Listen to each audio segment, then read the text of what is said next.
Alrighty, welcome to the Excitable Soul Podcast, everybody. Here we're interested in all things purpose. We want to know where and how people find meaning and connection in their lives. In every episode, we will be hearing the real life stories of how people have uncovered, understood, and unleashed their own unique sense of purpose. Our hope is that we can all learn from the journeys of our guests so that we can all better find a sense of purpose in our own lives. I'm host James Glover, performance coach and purpose nerd. I'm incredibly excited to be exploring these stories with you. So let's get going, shall we? Hello everybody and welcome back to the Excitable Soul Podcast. It's Rebecca and James with you for our monthly musing on the things that are interesting us, provoking us, exciting us, troubling us from the world of purpose. This week we thought we'd have a conversation about micro moments of meaning. Try and say that 4 times fast, Beck. Micro moments of meaning, micro moments of meaning, micro moments of meaning, micro moments of meaning. You've got really good enunciation, James. I'm quite impressed. Enunciation. Only because it's 25 past 11 and I've had 2 coffees. Otherwise I'm not so sure.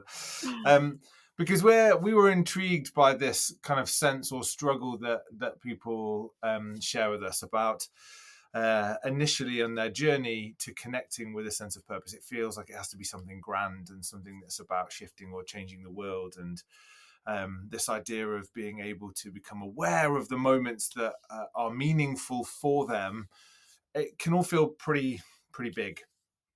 And so often what we see and understand is that meaning can be really small moments. They can be kind of ordinary moments that actually are filled with deep emotional resonance, and that actually it doesn't have to be something that's kind of grand or obvious.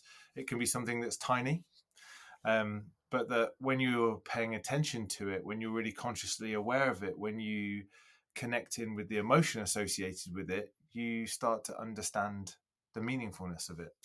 And it felt to us, at least, that having a conversation about micro moments of meaning could be a really actionable tool, a really simple way for people to connect in with this work around purpose.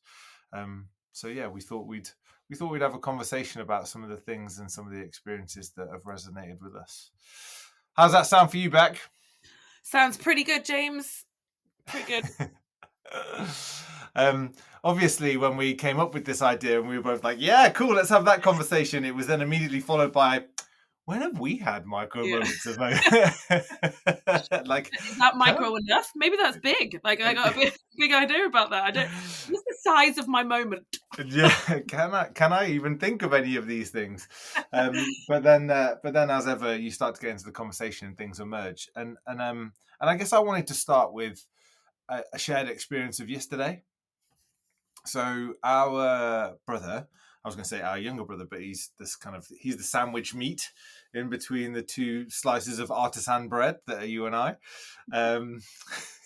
I know, yeah, that was off the cuff. That wasn't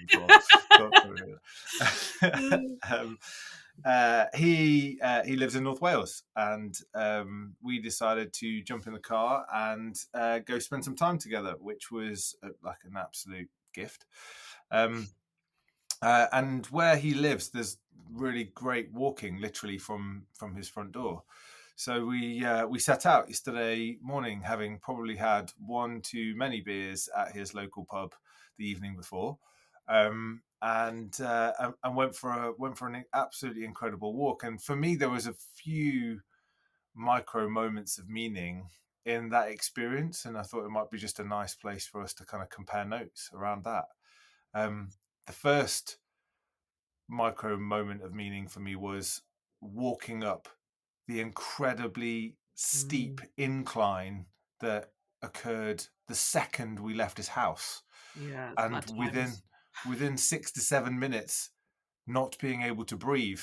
And the meaning for that for me was, is this where I'm at in my life stage in my mid-40s, that I can't walk up an incline, and genuinely questioning the choices that we'd made both in that moment and the night before. I would just like to point out as well, right? So you say that you couldn't breathe, but you and Joseph were holding a an all right conversation in between gasping for breaths, and I couldn't talk. Like there just wasn't space for that. And when you realised that, you guys said, now is the perfect time to say whatever you want to Rebecca, because she can't defend herself and she won't do anything about it. So it's like, great. That's So I wasn't going to go there, but I'm glad that you did, because that feels meaningful to me. oh yeah. Yeah, in that it's kind of reflective of the playful relationship that the three of us have, actually. In that, Abusive, you might say. yeah, in that it was laden with love. There was kind of love and affection, that you can see that there might be a moment of struggle for one, and what on the outside might feel like a synchronized attack actually isn't. It's one of genuine care. So like, How'd you work that out? because we stopped to banter in this way, so that there was opportunity to catch breath, but we weren't outwardly signaling, all right, there could be some kind of cardiac issue, and where's the closest place that we can get an ambulance to where we are? I think that you are attaching meaning after the event to make yourself sound better. That's what I think you're doing. Either way, this is a sense-making process. Right, okay. Manipulative one, but okay. Anyway, but yes, I think on that particular part of the journey, it's my brain goes a million miles an hour. So during that time, there were so many things that were going through my head because I couldn't say it out loud because I couldn't breathe. That were sort of a bit similar to the comment that you just made. Is this where I'm at in my life? And this sort of comparison of, I've tried really hard this year to regain some sort of control over my health or my, stamina and strength and whatever. And it was a real, have I achieved that? Or have I not achieved that? Or where do I go? Or like the pride in, this is painful, but this is what I asked for. And yeah, like that seems... It wasn't a wow moment at that point. It was an ow moment. Yeah, I love that. Yeah. But that sort of and pride at the same time. Like, I'm not where I want to be because it's 10 steps ahead of me with you and Joe. Like I'm too far behind for me to be overly confident about this. But actually, I'm there and I'm on the journey, and that's they're all take stock moments, aren't they? Yeah. Yeah, and that, I guess, is one of the kind of the key triggers in this. Like the moments don't have to be big, but are there questions that you're posing in that moment? And I think what's interesting, just us talking about it out loud now, is I was in my head right at the very beginning as well. Like, I've had really bad back issues, have currently got a hip issue, and so we're walking up this thing, and yes, there's a cardiovascular reaction from the body, but I'm kind of in my head going, can my body do this? Like, am I going to be okay? And so you almost, in those early moments when you're kind of put in what is actually kind of a pressure situation, like your body is giving that kind of threat response of like, oh wow, we're having to really work here. Where does your brain go in those moments? And actually, for both of us, it was internal and it was self-directed, and it was, questioning to some degree. And it took a bit of time to be able to go, oh no, it's okay, we're all right. Whatever that looks like, okay, we're all right. And that feels almost in like stark contrast with the final part of the walk. So we did this. We walked up to a peak. So Joe lives in the Snowdonia National Park and spent most of Saturday night in the pub with those from his village trying to learn the official Welsh language for Snowdonia and for Snowdon. And I'm not going to do that here because I can't remember it.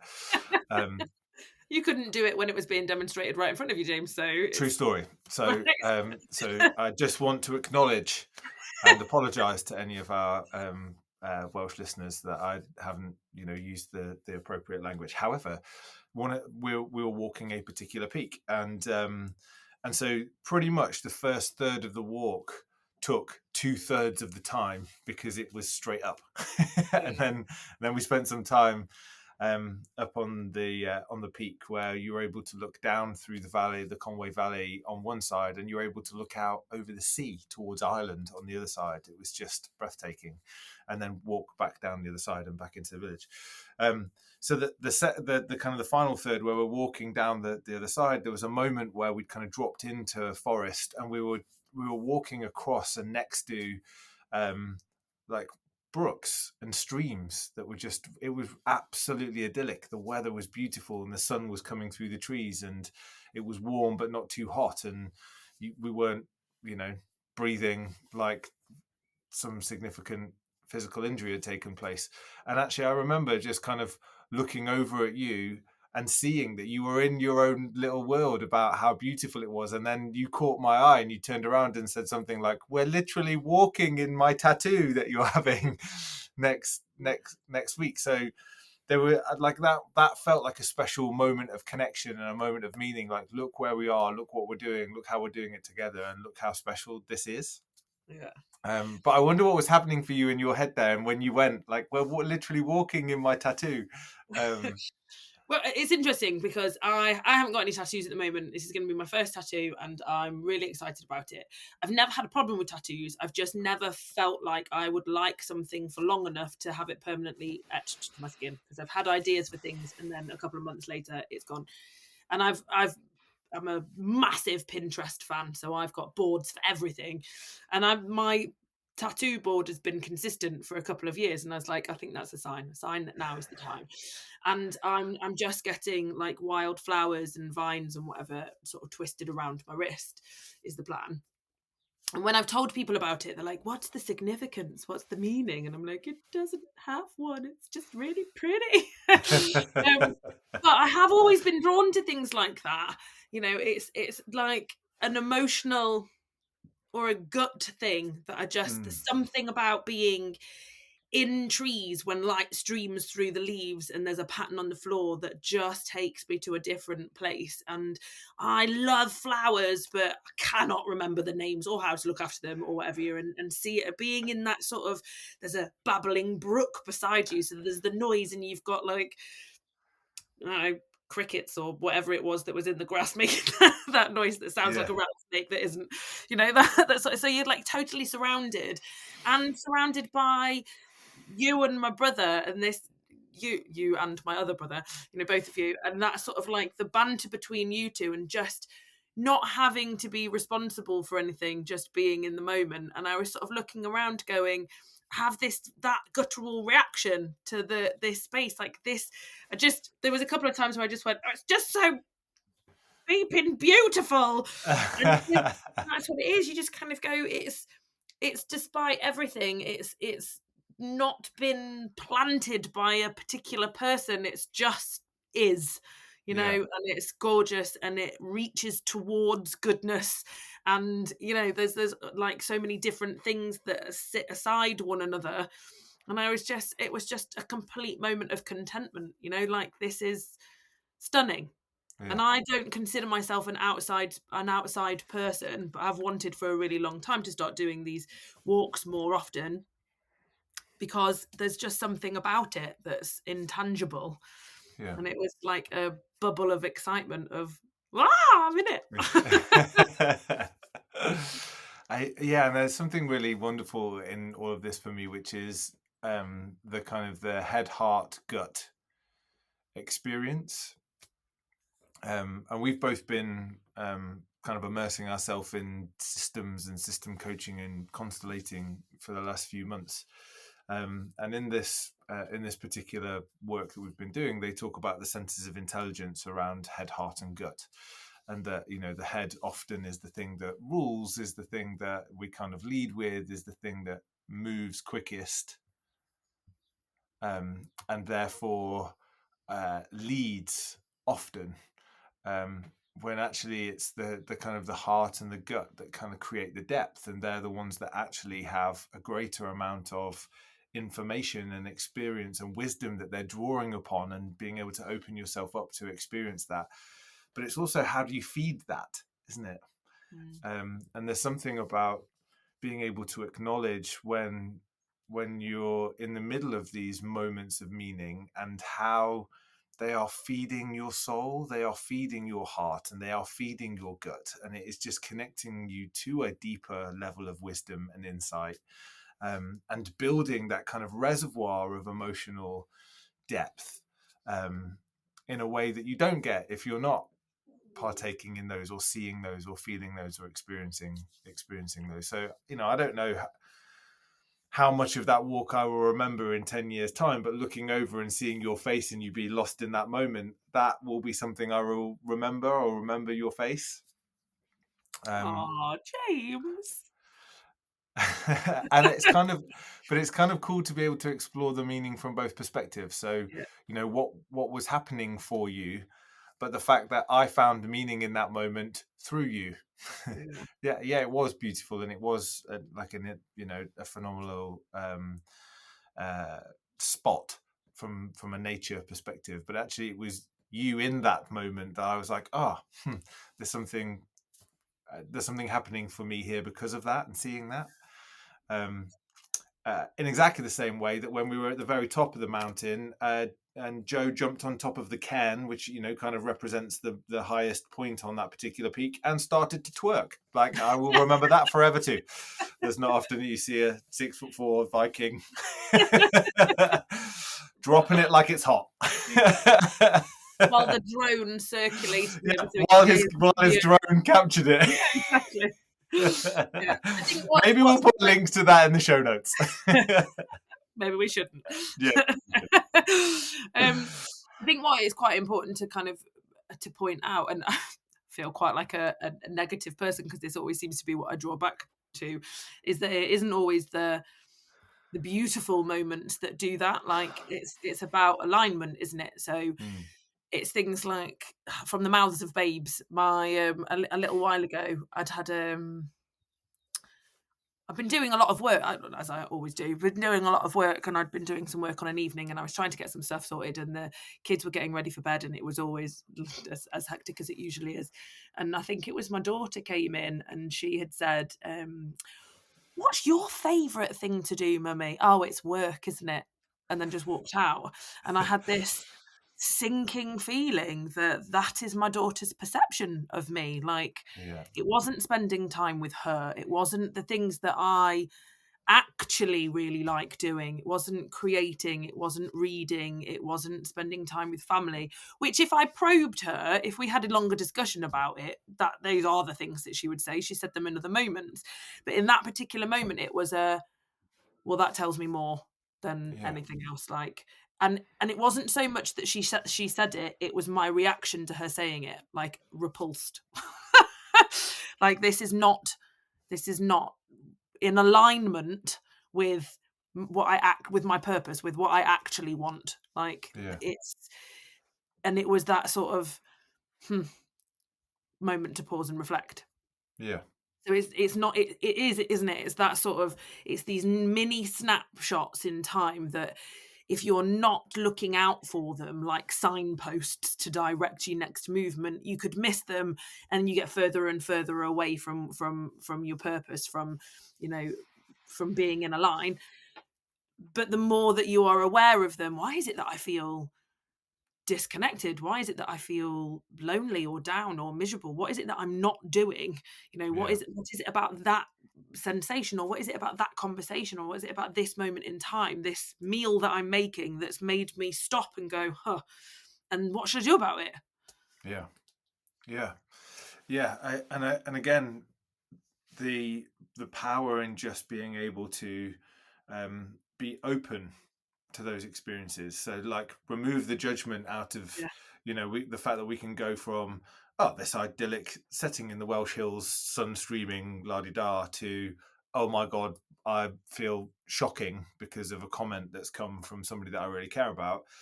That we can laden all of that with emotion, and actually spend most of our time trying to metabolize the emotion, or trying to judge the emotion, positively or negatively. And actually, if we go, first things first, regardless of what the quality of the emotion is, I'm feeling something. Kind of pay attention to that. And then, how is that feeling, on that felt experience, helping me understand what's going on right now, and what do I want to or need to pay attention to. And the fact that those moments can come multiple times in the day, if you are open to them, if you are aware of them, like that, I think is really incredible. And we we thought about this idea of kind of micro moments that really matter, and almost, can we challenge ourselves to find one moment of meaning? Like, could you find one moment of meaning every day? Could you try and keep yourself aware of one moment of meaning in every day that helps you see and understand, how aligned am I to a sense of purpose or not? Or how am I continuing to find more information that helps me on my journey to finding a sense of purpose? If we just de-risk everything and go, yeah, one minute meaning, 1 minute moment of meaning across the course of the day. Like, how would you do that? And so for me, there's a whole bunch of simple steps. Like, you could count them on one hand, I think. And I'd be really interested in your perspective on this, Becca, as to whether or not there's some stuff that you would shift or change. But I think the first thing is, like, slowing down. This idea of being able to notice when something shifts and changes. Like, if we're screaming through a busy day, like even in that moment with your daughter, if you'd been so consumed with the busyness of the bit of work, you might not have really even acknowledged the comment. but you did. You were there in it, and it had the opportunity to then create the impact. So there's something about being able to slow down. We're not talking about slow down every minute of every moment, but meaning rarely shouts, it whispers. So if you are in a moment where you're able to just create a greater level of presence, then there's a chance that in that moment you'll be able to see, feel, understand some meaning. So there's something about this ability to slow down. The second thing for me, if we're working across this kind of palm of fingers, is to sense. Like, don't actively scan and look for it, but kind of tune in emotionally. Like, the kind of the heart and gut data is within you. It's in your body. To your point, the body knows before the mind does. So rather than trying to like look out for it, you're trying to sit with it. So it's not observing an event, it's feeling one. Yeah. That makes sense? Yeah, it does. I would add to that, I suppose, in kind of going, if you're taking one moment in a day as as you could as a strategy, there is an element of scanning for it, but it's what you're scanning for. So I think you're absolutely right. You're not looking for the moment. I'm not looking for when that person said that, or I was at the top of that hill at that point. You're not, because that's you turning around. It's you artificially trying to create something magical. It's scanning for the feeling, isn't it? Yeah. It's that kind of, And I I think felt that, I think like, that language between kind of sense and scan's quite nice then, isn't it? Because scan is almost, like, in my head anyway, it's kind of like this, I've got Arnold Schwarzenegger as Terminator as the image that immediately came to mind, and those scenes where you go and you look through his eyes, and his eyes are, you can see like it, the scans are taking place. It's like, oh man, same size as me, match. I'm going to get his clothes, and like that's kind of what scanning feel like. Even in sport, and working in sport for 10 years, especially when you work in team sports, what we pre-scanning the field before we ever get the ball. So head up, look around, what's going on, and then whereas there's something about sensing which is just, it is scanning, but it's scanning for a different type of information. Yeah. It's tuning into something that's slightly different. So I think that's really great. And I think the third element of this, the kind of the middle finger in all of it, is almost being able to ask a question of, does this matter to me? What kind of moments consistently feel meaningful to you?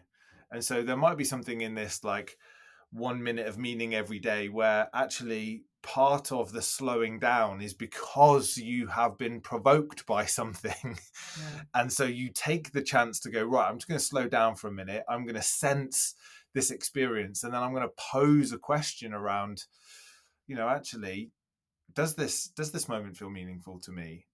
And if it does, what is it about it that's creating that sense of significance or importance? What value might be being pointed out to me in this moment? Yeah. And I think that gets easier over time because you start to spot patterns, right? Actually, several days on a row, it's been something associated with this particular area of my life, or I have noticed when there are peaks of stress, or when I have moments with my family, these are the things that are occurring to me. So like the longer that you do it for, or the more consistently that you do it for, you start. You just become more in tune to it, and then it wouldn't be a case of I waited until the end of the day and then I thought about it and this happened. You start to go, this is one of those moments, this is the sort of time where I start to feel these feelings, and then you can sit in it at the actual time. That's awareness means that it's like strength training. You're building that muscle of understanding and awareness, and being connected to the different aspects of your body. As we're talking about this, now that we're on films, it just makes me think of Dumbledore and the Pensieve. That's like pulling things out and keeping them, especially if, and I'm sure you're going to come onto it, you find a way of recording it if you want to record it. It's almost like we've thought about this conversation, because because that's actually where steps 4 and 5 go in this kind of 5-step process. So if you wanted to, you could stop at step 3, right? Those first 3 steps are critical and can be impactful, and if, like me, you don't like there being any more than 3 things, because otherwise it's really hard to remember, you could just stop here. So there is something about slowing down, there is something about sensing and not scanning, and there is something about being able to then ask the questions to kind of inquire about the experience. However, deepening the experience and being able to kind of return to it and explore it probably requires a couple of other things. And the first one is around capturing it. So step 4 here is, if you have and you are realizing that you're kind of caught in this this kind of emotional experience, and that there might be value being pointed out to you, being able to take a voice note and talk about it out loud, because we all know that getting things out of your head is a critical element of the sense making process. Or journaling. So and I know personally that when you talk to people about journaling, again, it can feel like this, even just the word journaling depicts this big, thick tome that you're kind of capturing reams and reams in. Journaling doesn't have to be. It can be quickly grabbing a pen and paper and capturing the thought and the experience in the moment. But whether it's writing it down or it's taking a voice note, it's holding on to what matters. So you capture it, and then you can start to see it and interact with it in a completely different way, to be able to kind of, to exactly to your point, deepen the understanding of the patterns that you experience. And then the final element of it, which I think just adds another layer of significance to the capture bit, is to share it. Yes. So who do you tell? Like, have you ever shared a moment in the past that all of a sudden became more meaningful just because somebody else has been able to reflect it back to you? Or like us walking through the field in that moment, actually because somebody else witnessed it, it becomes more meaningful to you. So there's a couple of extra bits there that to your point, I think really kind of deepen the experience. I also think, depending on who you're sharing it with, you'll develop an understanding of other people, and they start to spot those moments, and you can look for those moments then, can't you? Like, if in fact, I'm going to start it this evening. If round the dinner table, you kind of go, let's all share just one thing. Like, we often talk about our day. Like, we do talk at the dinner table, and it's like, how's your day? And like, yeah, great. I did this, that, and the other. But modeling it, especially when you've got children, is really important. Like, there was this moment, I felt like this, and I think that's for this reason, or I'm not sure what the reason was, but it's something I want to reflect on. The more often that you do that, children particularly are really, really clear, and they're like sponges, aren't they? And they kind of start to spot those things for themselves and can articulate them for themselves. Gosh, if that's a gift that I can give my children, that they can start to notice these moments themselves as a child, how emotionally literate could they be when they're going through being a teenager? Like, when you're going through hormonal periods, when you're like, I feel like this and I don't know why, like that's a good thing to be able to articulate, and starting to spot triggers and those real joyful moments, because we can assume, and we do assume a lot, especially about loved ones. Oh, well, they'll be feeling like this because of this, and that's because you're making senses of patterns of behavior and how they've reacted in the past, and you know them well. But to actually, from their perspective, I was stumped at this moment, or I really spotted this, or this is the joy that I got out of that. You kind of go, I'm seeing that from a different perspective. We and again, this is this is kind of how meaning works, in that you connect the dots with lots of stuff, right? So we, around our kitchen table, when we have our evening meal, one of the things that my wife has always asked the kids is, what was your favorite of the day? What was your favorite of the day? And we still do that every day, and kind of get excited at exploring what those things may be. But there's another potential layer to that. And then as you're talking, I'm thinking about being sat around the kitchen table, and then thinking about the significance of the kitchen table, which we've spoken about many times before on here and other contexts, and how important the kitchen table at my mum and dad's house is to me, and how wonderful might it be that my children feel the same way about our kitchen table, and that we're actually kind of perpetuating something that's meaningful, but in our own way, in a very small moment of the day, every day. And then the second we started to think about that, I started to think about other things. So I've got a friend of mine who is who's an Australian who's currently living in Norway, who I met in Canada, and we got to go skiing together a couple of years ago, and we'd not seen each other for ages. But he was over in Europe, and we went with a couple of the other guys that we met in Canada, and we were at the top of the mountain. It was an absolutely beautiful day. We'd done some incredible runs. There weren't really that many people around. And he just went, I'm just going to have a Kodak moment here. And I was like, obviously nobody carries a Kodak phone, because Kodak has been, lost to the history, or confined to the history books for a really long time. But the classic marketing of a Kodak moment was get your camera out and take a picture of something that is meaningful, or an experience that is meaningful. And he literally just stopped and looked out over the view of where we were stood, to give himself the conscious space to hold on to it. I was like, that's such a wonderful example of what we're describing here in this kind of 1 minute meaning moments, of just being able to slow down, to be able to see, to be able to hold on to that experience. And I remember where I was stood next to him doing exactly the same thing, so I can feel what all of that was like. And then the third thing that just emerged as you were talking was my Saturday mornings. So Dad used to work away a lot as a kid, but he was always back at the weekends, and he always used to take me to judo and to karate at the weekend. Judo was always Saturday morning. And I remember, like, Saturday morning felt like time with Dad. We'd go, I'd do judo, and I remember he'd be sat at the side of the mat where there was all the kind of tables and chairs, and he'd get a cup of coffee from the little cafe thing that was there, and he'd get a newspaper, and he would spend very little time paying attention to what I was doing on the mat, and most of the time reading his newspaper.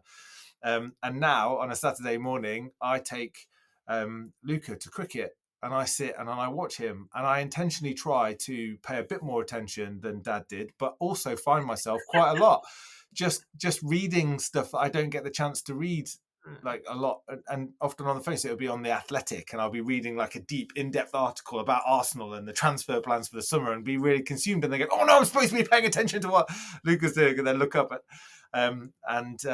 but after that, we go to the shop, do the weekly shop, and then put some charge in my car.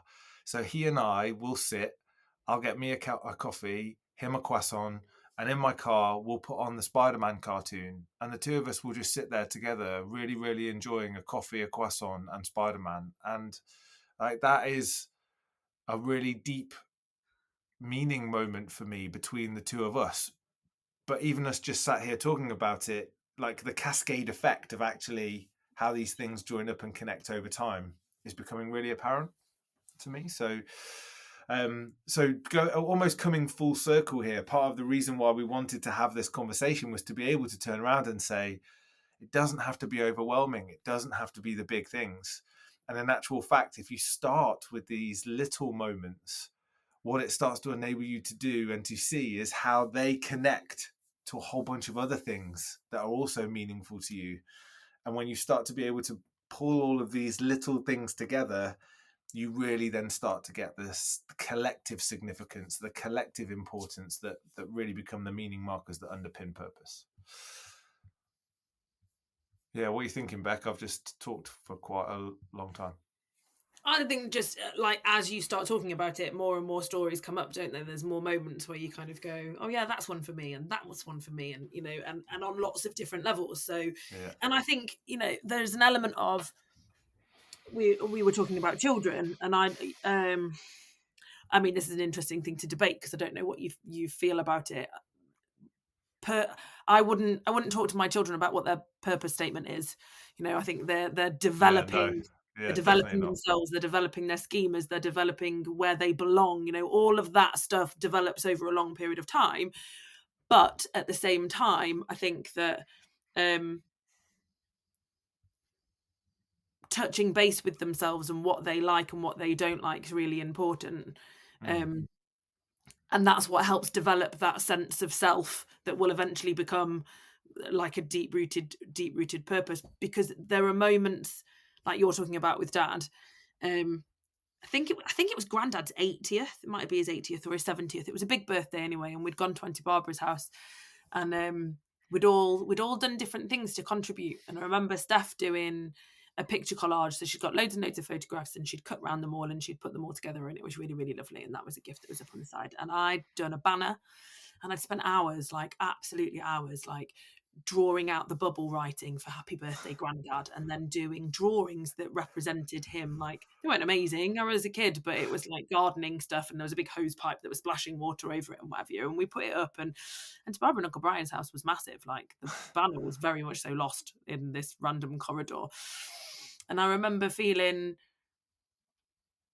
conflicted at the time because everything was going on, and the photographs that Steph had done were genuinely really good, and they were all of those moments together, and it was like, wow, that's really, really amazing. And I was stood in front of this banner that I'd made, kind of gone questioning whether it was having the effect for Grandad. Do you know what I mean? Like, that it was worth that time. And I was just sort of stood looking at it, kind of going, questioning myself and whether it was nice or not.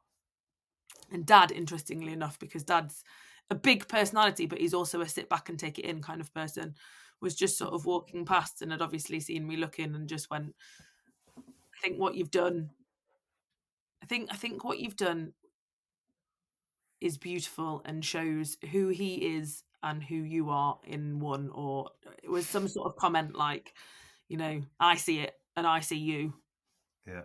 And it was just that sense of calm that came with it that reaffirmed, no, this is who I am. This is how I contribute. And somebody else has seen that, you know, and that was at a really, really young age. So it's that kind of seeing yourself and seeing those things, but other people seeing you. So a lot of the moments that I can think of are somebody else telling me what I can feel inside, you know. So you're kind of like, oh, this isn't just me. This isn't just me internally. This is who I am, and other people can connect with that. And having that confirmation, you know, somebody buying you something. I saw this and thought of you, and you kind of going, that's such a small thing, but that is so me. I have been seen, you know, like that is who I am. There's these things that reaffirm who you are and your character, but then there are also these moments that reaffirm progress, you know, like I'd sent you and James and you and Joe a message on our little chat thing a little while ago going, I can see progress from having been to the gym. Me going to the gym is not a natural thing. I do not enjoy it. I never have done. Like, I've just, people like you weird me out. Ultimately, like, why are they enjoying it Make so it much? sound like I'm some kind of gym rat. I'm definitely not one of those either. No, but I remember sitting up and having, and this sounds really, I was And laying being able down. to do it. Yay! No, but I sat up and I didn't have to use my arms to anchor myself. Like, it was pure core. And I just sat up and it was easy. And it was like, there was no, Yeah. or no like swinging of my arms, but I just had strength. And I was like, it clicked. I was like, I've not felt that before. Like, I've never thought about it. I'm sure I did have that core strength before I had children, but it was like, oh, I can physically feel those muscles firing. And that's because of a conscious decision that I made to invest in that. And my goodness, no, I haven't lost any weight. And the scales are really upsetting. But at this moment, I can sit up without using my arms. And I'm going to tell James and Joe about it, So it's like I am the sort of person that will tell people the mini moments. My husband isn't at all. My husband doesn't tell people the big moments, but it's like that sort of. It's important to share it, and for you to realize it. And the more you realize it, both for you and the people around you, the more self-aware that you get. So if you had to impart or just offer like a single question or prompt to our listeners about how they can connect to their own micro moments of meaning, what might it be? If there was just one thing that might be able to help just even initiate some of what we've been describing, what might that be?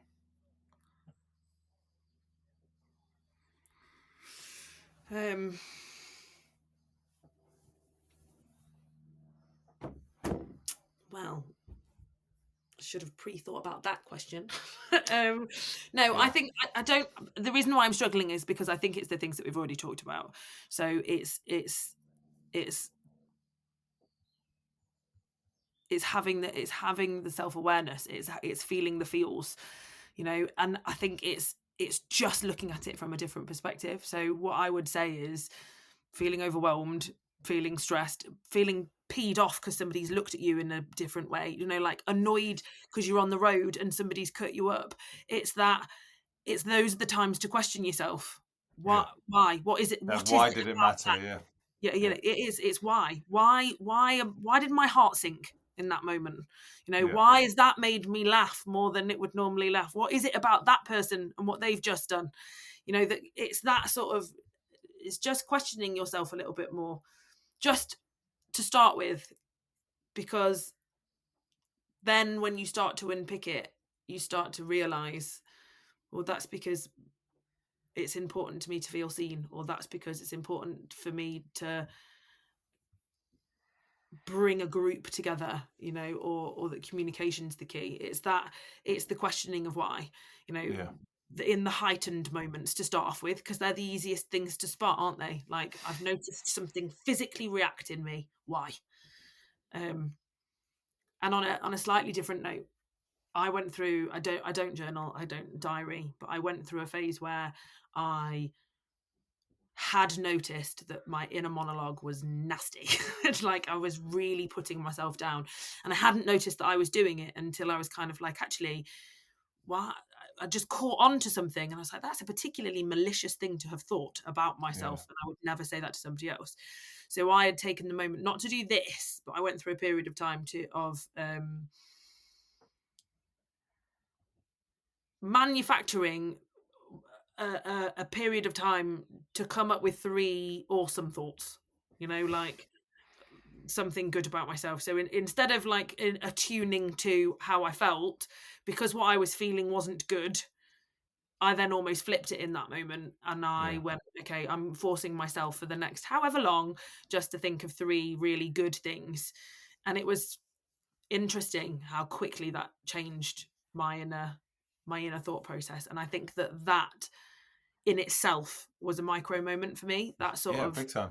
I have control over what I'm seeing and feeling, and I need to be aware of what I'm seeing and feeling so that I don't go that far down that negative spiral again. My hope would be that people don't have to get to that nasty point, before they realise that that's something that they've got control over. So, yeah. But what a brilliant example of exactly what we're describing, which is that is a micro moment of meaning. And it's a brilliant example of a micro moment of meaning. And we wouldn't want anybody to feel like we're being prescriptive about what those things are and aren't, or what they have to be. We're just giving some ideas about how you might get started and the things to pay attention to. And so if nothing else, our offer to you, our request of you guys is, can I find 1 minute of meaning in every day?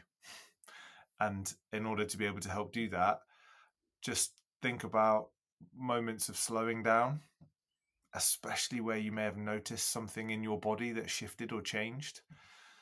Like, actually really tune in to the feeling. So sense, don't scan. Ask yourself the questions, and bet you've just nailed it on there. Ask yourself the why questions. Why did this matter? Why does this matter? Why am I feeling what I'm feeling? Is this something that has just caught me off guard? Is it something that might be pointing to some kind of value that I don't yet understand?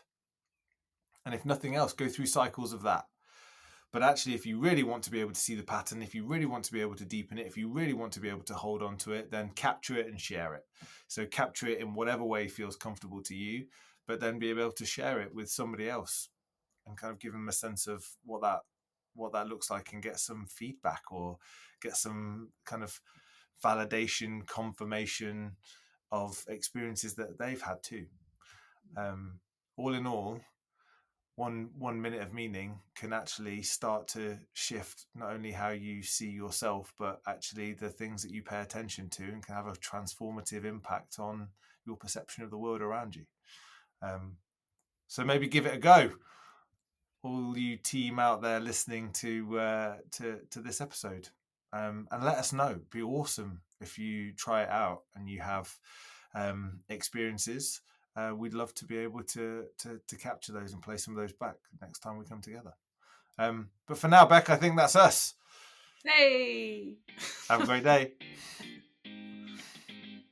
Thank you for taking the time to listen to the Excitable Soul Podcast. We appreciate your support and would love you to subscribe, rate, review, and recommend if you can. It makes a massive difference.